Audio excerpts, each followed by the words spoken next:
गण गण गणात बोते, गण गण गणात बोते, गण गण गणात बोते, गण गण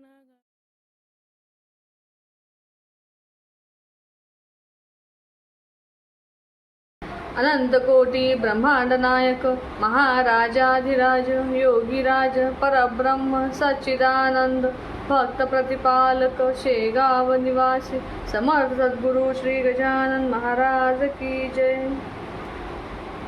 सर्व श्री भक्तांना माझा नमस्कार। आपल्या या श्रींची प्रसिद्धी चॅनलवर आपण दर गुरुवारी श्री गजानन महाराजांचे भक्तांना येणारे अनुभव बघत असतो। तसेच आपल्या चॅनलवर श्री गजानन महाराज भक्तांची मांदियाळीही आपण बघत असतो। मध्ये माझं बाळ छोटं असल्यामुळे खूप खंड पडला आहे।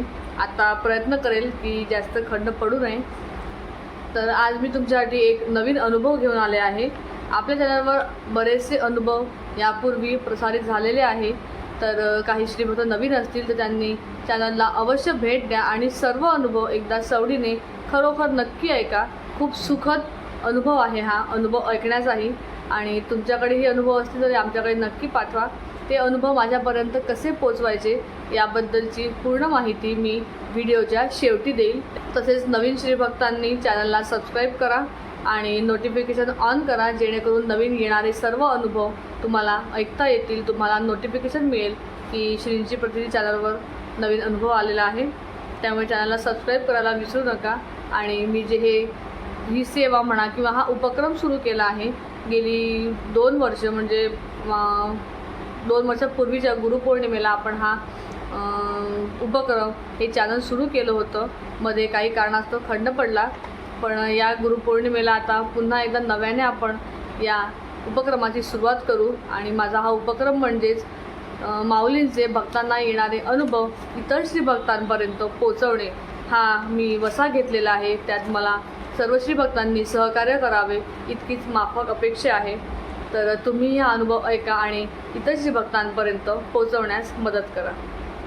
तर बघूया आजचा आपला हा अनुभव। आपला आजचा हा अनुभव आपल्याला आला आहे दगडपारवा, तालुका बार्शी टाकळी, जिल्हा अकोला। आपल्या श्रीभक्ताचे नाव आहे विक्की थोरात।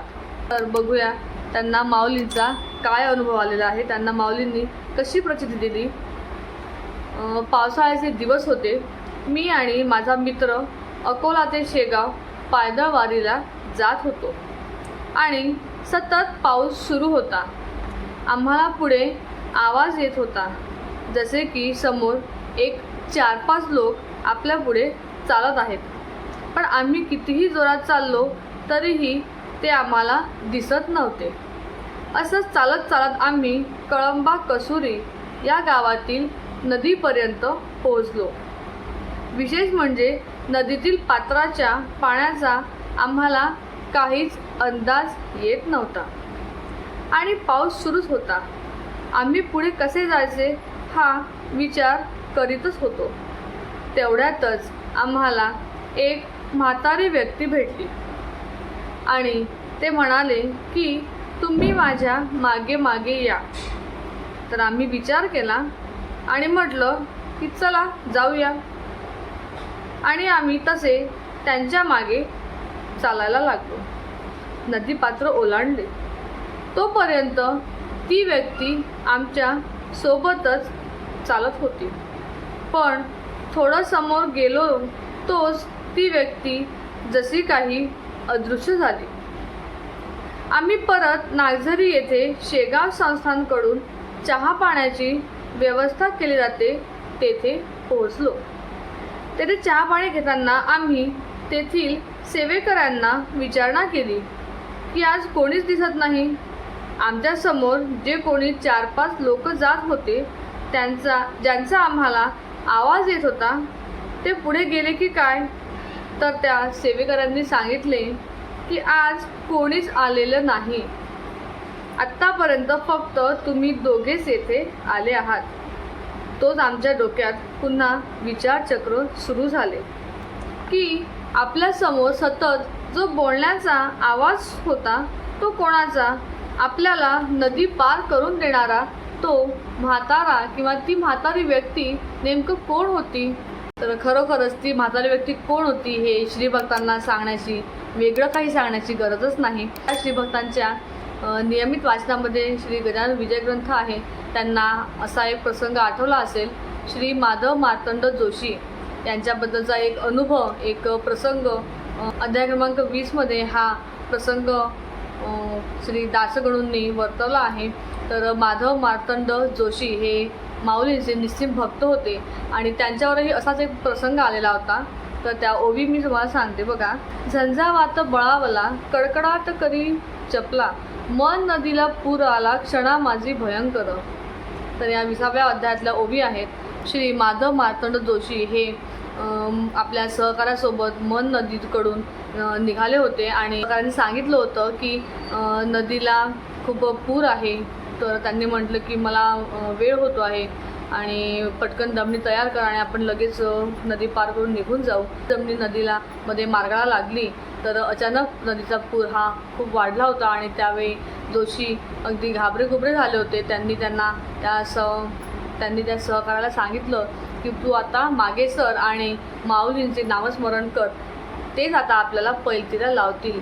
आणि त्यांनी माऊलींचे नामस्मरण सुरू केले आणि दमनी कधी पैलतीला आली त्यांना कळलेही नाही. तर तसाच काहीसा प्रसंग आज हा आपल्या या माऊलींसोबत घडलेला आहे.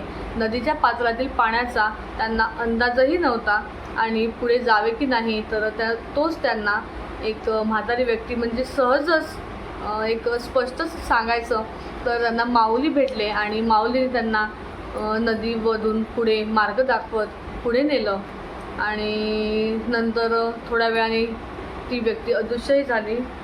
तसा खूप छान असा अनुभव आपल्याला माऊलींनी आपल्यासोबत शेअर केला आहे. असेच अनुभव जर तुमच्याकडे असतील तर ते तुम्ही मला पाठवू शकता. ते अनुभव माझ्यापर्यंत पोहोचवण्यासाठी खाली एक व्हॉट्सअप नंबर येतो आहे. तर त्या व्हॉट्सअप नंबरवर तुम्ही मला तुमचे अनुभव पाठवू शकता. शक्यतो अनुभव हा एका कागदावर लिहून त्याचे फोटो मला या व्हॉट्सअप नंबरवर पाठवा. मी मध्यंतरी म्हणायचे की तुम्हाला लिहिणे शक्य नसेल तर रेकॉर्डिंग करून पाठवा, पण सध्या बाळ छोटं असल्यामुळे मलाही रेकॉर्डिंगमध्ये पाठवलेले अनुभव लिहून काढायला वेळ मिळत नाही. त्यामुळे शक्यतोवर तुमचा अनुभव तुम्हीच छान कागदावर लिहिताना तुम्हालाही तो अनुभव पुन्हा अनुभवता येईल. एका कागदावर लिहा, त्याचे फोटो मला पाठवा आणि लवकरात लवकर तो अनुभव आपल्या चॅनलवर प्रसारित करण्याचा मी नक्की प्रयत्न करेल. आता काही अनुभव चॅनलवर प्रसारित करायचे राहून गेले, त्यामुळे पहिले मी ते अनुभव चॅनलवर प्रसारित करणार आहे आणि त्यांचे अनुभव झाल्यानंतर आता जे नवीन अनुभव होतील तेही लवकरच चॅनलवर येतील. तसेच जर तुम्हाला तुमचं नाव न सांगता तुमचा अनुभव बाकी श्रीभक्तांपर्यंत पोचवायचा असेल तर तेही आपल्या या श्रींची प्रचिती चॅनलवर शक्य आहे. तुमचं नाव न सांगता फक्त एक श्रीभक्त म्हणून आपण तुमचा अनुभव चॅनलवर प्रसारित करू. त्यामुळे निसंकोचपणे तुमचा कुठलाही अनुभव असेल तर तो माझ्यापर्यंत पोचवण्याचा नक्की प्रयत्न करा आणि मला या माझ्या उपक्रमामध्ये, माझ्या या सेवेमध्ये थोडीशी मदत करा. तर आजचा आपला हा अनुभव तुम्हाला आवडला असेल तर नक्कीच इतर श्रीभक्तांपर्यंत त्याला शेअर करा. तर श्रीभक्तांना आणखी एक नम्र विनंती, आपल्या या व्हिडिओला लाईक करा आणि लाईक केल्यानंतर एक हाईप म्हणून ऑप्शन ओपन होतो. त्या हाईपवर क्लिक केल्यानंतर काही पॉईंट्स आपल्या या व्हिडिओला मिळतात. यातून मला कुठलेही पैसे मिळत नाही किंवा तुम्हालाही कुठलेही पैसे लागत नाही, पण या पॉईंट्समुळे यूट्यूब आपला हा व्हिडिओ, आपला हा अनुभव जास्तीत जास्त लोकांपर्यंत पोहोचवण्याचं काम करतं. त्यामुळे आपल्या या व्हिडिओला हाईप करून जास्तीत जास्त पॉईंट्स देण्याचा प्रयत्न करा. भेटूया पुन्हा एका नवीन अनुभवासोबत. तोपर्यंत श्री गजानन, जय गजानन.